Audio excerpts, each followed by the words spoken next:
I 32 thought I had my life perfectly planned out, right down to the day I'd retire from the Charleston Museum of Natural History.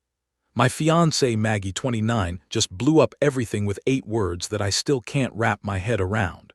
Don't ask me who the father is, Qley. So I quietly started making preparations to call off our society wedding while maintaining a facade of normalcy. Charleston old money doesn't air its dirty laundry, but that doesn't mean I'm going to marry someone who can't even tell me if I'm the father of her child. I'm a curator with a PhD in anthropology, so I naturally approach problems methodically. Let me lay out the situation chronologically so you can understand how I ended up in this nightmare. Magnolia, Maggie, Thornfield, and I have been engaged for 3 months, together for 2 years before that. We're both from established Charleston families, though hers is new money, only 3 generations of wealth. Our engagement was announced in the Charleston Society pages, and we've been planning a fall wedding at one of the historic plantations outside the city. Both families are heavily involved, deposits have been paid, and invitations are being designed. 2 weeks ago, Maggie told me she was pregnant. I was surprised but genuinely happy. We had discussed starting a family after marriage, but this just accelerated our timeline. I started mentally converting my home office into a nursery, researching the best schools and planning college savings accounts. That's who I am. I plan things. 4 days later, I was looking over our calendar to schedule her first prenatal appointment when something occurred to me. Based on her timeline, conception would have happened during the week I was in Virginia for an archaeological conference. I was gone for 9 days, and we hadn't been together for about 5 days before I left due to our schedules. I mentioned this to Maggie casually over dinner, just asking if she might have miscalculated the date. What happened next still doesn't make sense. She put down her fork, looked me directly in the eyes, and said, "Being pregnant is exhausting enough, Qley. Don't ask me who the father is." I'm a logical person. I pride myself on my ability to analyze situations objectively, but this statement defies all logic. There's only one reason a woman would say that to her fiancé. When I asked her to explain what she meant, she started crying and said her hormones were making her emotional and that I was attacking her during a vulnerable time. She stormed out of the dining room and locked herself in our guest bedroom for the night. The next morning, she acted like nothing had happened. She showed me swatches for the wedding invitations and asked my opinion on flowers. When I tried to bring up our conversation, she said, "I was tired and you were pressuring me. Can we please focus on the wedding? I'm at a complete loss. Our families are excited about both the wedding and the baby. Deposits have been paid. Announcements have been made. In Charleston society, reputation is everything. If I call this off, there will be questions and gossip. If I stay, I might be raising another man's child with a woman who clearly doesn't respect me enough to be honest. My best friend Sterling, who is also my lawyer, is the only person I've told. He advised me to quietly revise the prenuptial agreement to address paternity issues and suggested a private investigator. But he also warned me that Charleston is a small town and secrets rarely stay secret. I don't know what to do. Part of me wants to demand a paternity test immediately. Part of me wants to quietly exit this relationship with as little scandal as possible. And a small, pathetic part of me wants to pretend I never heard those 8 words and proceed with the life I had so carefully planned. Has anyone else faced something like this? What should my next move be? Update 1. It's been 2 weeks since my last post, and I appreciate all the advice and support. Many of you suggested I confront Maggie directly or demand a paternity test immediately. I wish it were that simple, but Charleston high society operates differently. Confrontation isn't our primary method of handling conflict, especially when family reputations are at stake. For those who asked why I care about social standing, my family has been in Charleston for 7 generations. Our name is associated with educational endowments, historical preservation, and charitable foundations. My actions don't just reflect on me, but on a legacy larger than myself. It may sound antiquated to some, but it's the reality I live in. Wedding planning has continued as if nothing is wrong. Maggie chose the invitations, cream cardstock with gold embossing, if you're curious. and we have tastings scheduled with caterers next week. Her mother calls daily with questions about the guest list and seating arrangements. Meanwhile, I'm living in a fog of disbelief. I've tried to bring up the pregnancy several times, asking about prenatal vitamins or doctor's appointments. Each time, Maggie skillfully changes the subject or says she's handling it. When I specifically asked to attend her first doctor's appointment, she said the examination room would be too crowded, and she'd prefer to go alone.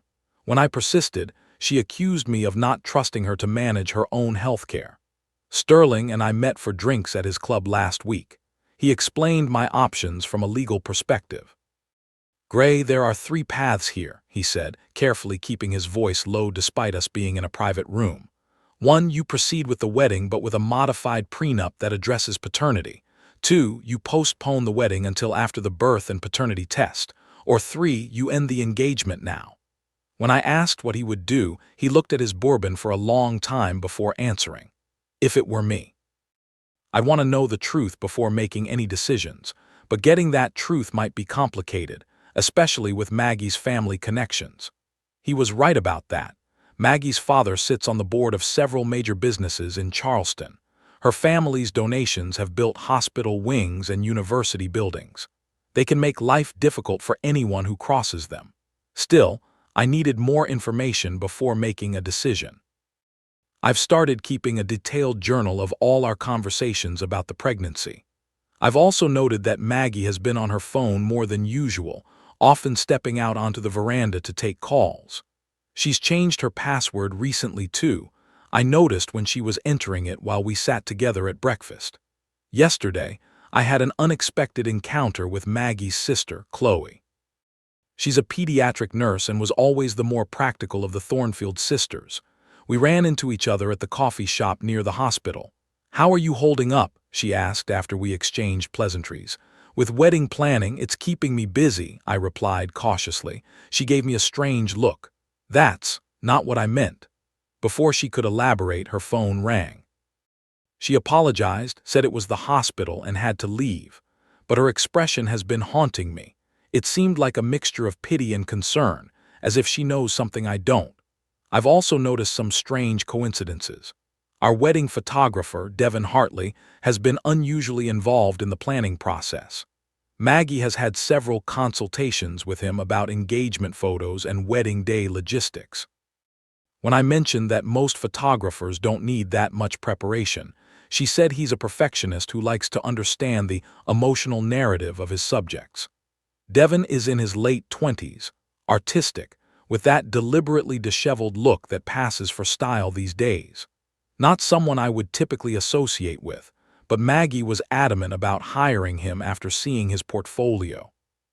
I've caught myself going through worst-case scenarios in my mind. If the baby isn't mine, who could the father be? Someone from her social circle, a client from her interior design business, or someone closer to our relationship than I want to contemplate. The prenuptial agreement modifications are ready. Sterling included provisions about paternity testing and financial obligations regarding children. When I present this to Maggie, I anticipate it will force the conversation we need to have. But I'm waiting for the right moment, after her parents' anniversary party this weekend. No need to create tension before a family event. In the meantime, I'm preparing myself for all possibilities. I've reviewed our joint finances and made some discreet arrangements to protect my personal assets. I've also started individual therapy sessions, telling everyone there to manage pre-wedding stress. My therapist is the only other person besides Sterling who knows the full situation. The hardest part is maintaining appearances. At a dinner party last weekend, Maggie's mother made a toast to us and the next generation of Charleston society. I smiled and raised my glass while feeling like an imposter in my own life. Maggie squeezed my hand under the table, and I couldn't tell if it was affection or a warning to keep playing along. I keep coming back to those 8 words. There's only one reason she would tell me not to ask about paternity, because she knows there's a real possibility I'm not the father. The question now is whether I can continue in this relationship without the truth, and what obtaining that truth might cost me socially, financially, and emotionally. I'll update after I present the revised prenup and see her reaction. That conversation should tell me everything I need to know about how to proceed. Thank you for listening. In my professional life, I categorize and analyze historical artifacts with detachment and precision. I never imagined I'd be trying to apply those same skills to my own relationship, attempting to piece together the truth from fragments of conversations and inconsistent behavior. Edit. Many have asked why I don't just demand a paternity test now. The pregnancy is still very early, and non-invasive paternity tests carry risks. Also, forcing the issue could push her to make decisions that complicate matters legally. Sterling advised patience while we gather more information. Update 2. I was going to wait until after I presented the revised prenup to update, but something happened yesterday that changed everything. I now know who the potential father is, and it's somehow both worse and more obvious than I imagined. Devin Hartley, our wedding photographer. The revelation came from an unexpected source. After my last update, I reached out to Qley, Maggie's sister, asking if we could meet for coffee to continue our previous conversation. She initially hesitated but agreed to meet at a quiet cafe outside of Charleston, away from prying eyes. "I've been wrestling with whether to tell you this," she began, her hands wrapped tightly around her mug. "Maggie is my sister, but what she's doing to you isn't right." Qley explained that about 3 months ago, Maggie had called her in tears, confessing to a mistake with Devin. This happened during the exact week I was in Virginia for my archaeological conference. According to Qley, Maggie had gone to Devin's studio to review portfolios from other weddings he had photographed. One thing led to another, and she claimed it was a one-time thing, Qley continued. She said she was confused about her feelings about getting married. She convinced herself it was just pre-wedding jitters that manifested in a terrible way. I sat there, trying to process this information while maintaining my composure. In public places, Charleston gentlemen don't raise their voices or show distress. We save our reactions for private moments. "Has she told you anything about the pregnancy?" I asked, keeping my voice steady. Qley looked down. "She told me she wasn't sure about the timing, but she was hoping it was yours. When she found out she was pregnant, she called me panicking. I told her she needed to be honest with you, but instead, she told me not to ask who the father was," I finished. "She's terrified of losing everything," Qley said. "The wedding, your family's approval, her standing in Charleston society. Our parents would be devastated by a scandal. Dad's just secured a position on the Historical Preservation Board, and Mom's co-chairing the Heritage Foundation Gala." I thanked Qley for her honesty and assured her I wouldn't mention our conversation to anyone. As we were leaving, she touched my arm. "For what it's worth, Gray, I've always thought you deserved better than my sister. You're a good man." I drove home in a strange state of clarity. The puzzle pieces were fitting together. Maggie's strange comment, her refusal to let me attend doctor's appointments, her multiple consultations with Devin, the timing of the pregnancy. I felt simultaneously enlightened and foolish. How had I not seen this sooner? When I arrived home, I made a decision. Instead of confrontation, I would gather more evidence. Maggie was out at a bridal luncheon, so I took the opportunity to look through our shared calendar on the home computer. Sure enough, there were multiple appointments with DH Studios, during times she had told me she was meeting clients or having lunch with friends. These coincided perfectly with my business trips and late nights at the museum. I then did something I'm not proud of but felt necessary under the circumstances. I checked our phone records. There were dozens of calls and texts to a number I didn't recognize, most occurring during my absence. A quick search confirmed it was Devin's studio number. The final confirmation came when I reviewed our credit card statements. Maggie had made several charges at restaurants and hotels in nearby Savannah, places we had never visited together, on dates when I was traveling for work.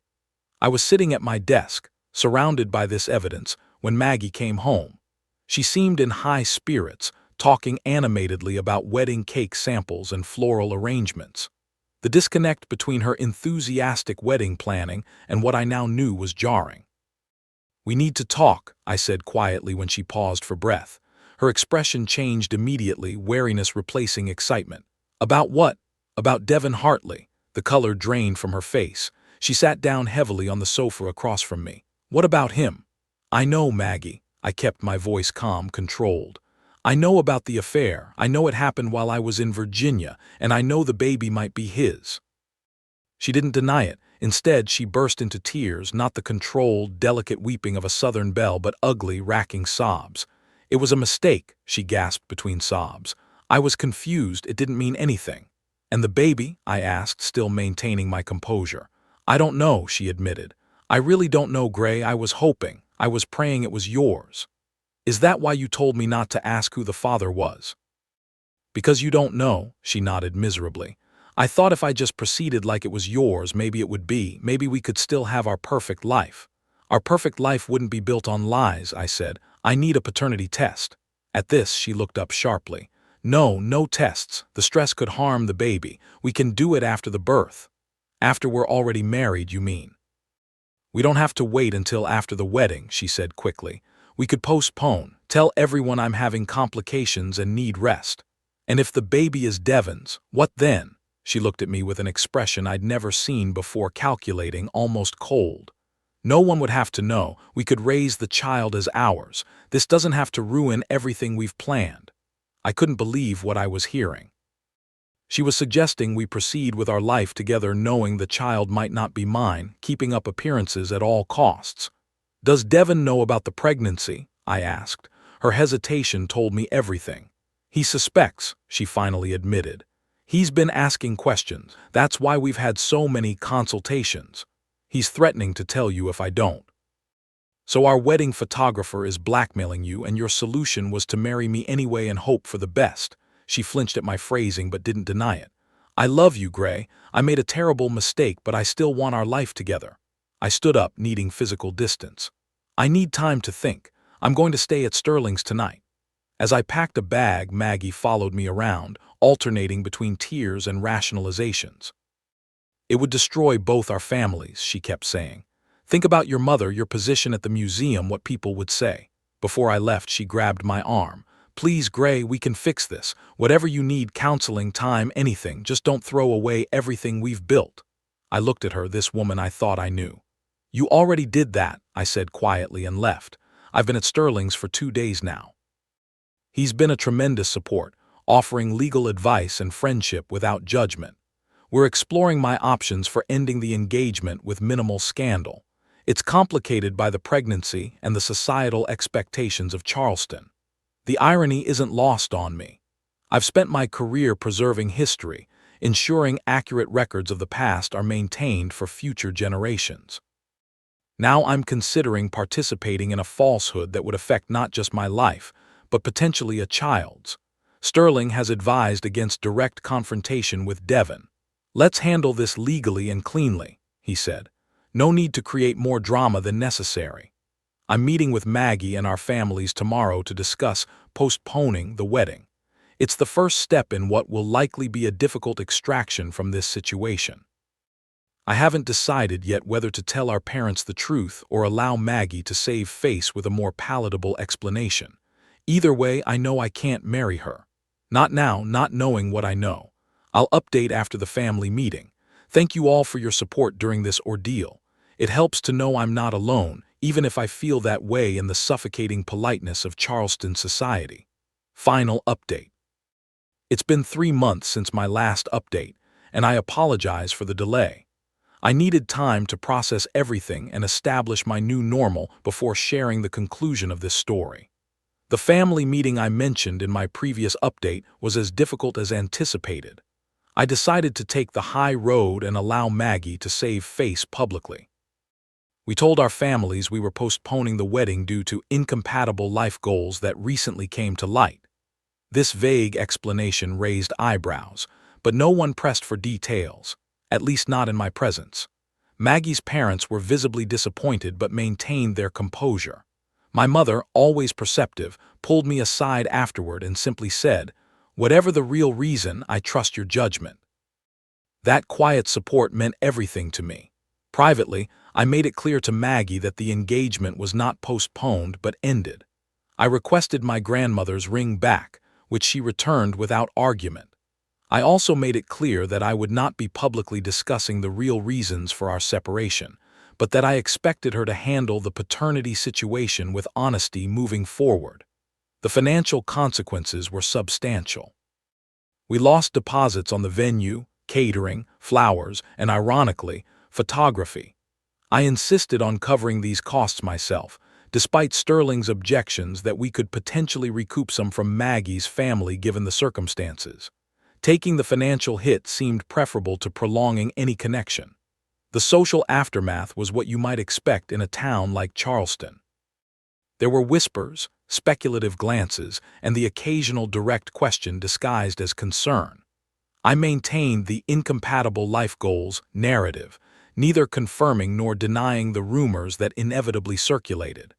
My position at the museum remained secure. The board values discretion above all else, and I had always kept my professional life impeccable. As for Maggie and Devin, they remained in Charleston for about a month after our separation before relocating to Atlanta. I learned through mutual acquaintances that they had a small, private wedding ceremony shortly before the baby was born, a girl, delivered 6 weeks ago.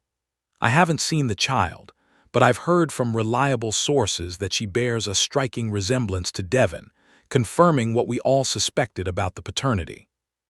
In a way, that clarity brings relief. There's no lingering question of what might have been. Qley reached out recently to thank me for handling the situation with dignity. She mentioned that her parents have barely spoken of Maggie since the move, focusing instead on their social obligations and Qley's recent promotion at the hospital.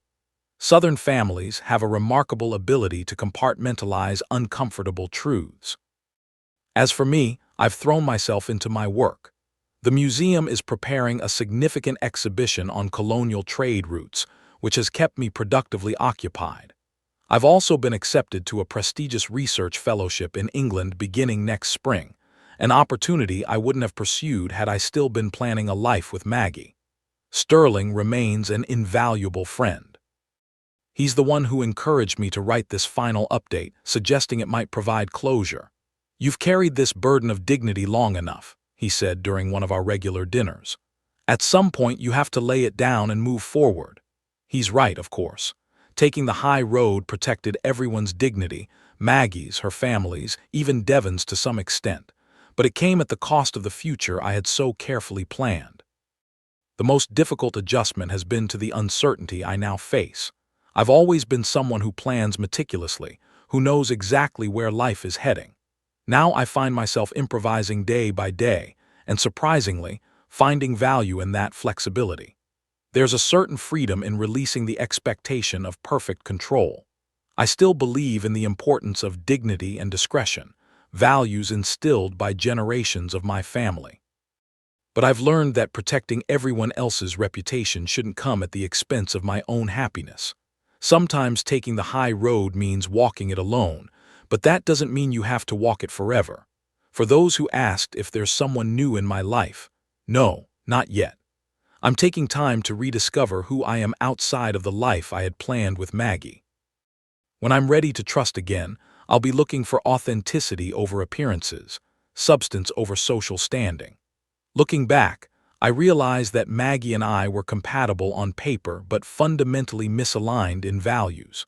She was raised to preserve appearances at all costs. I was raised to believe that integrity matters more than perception.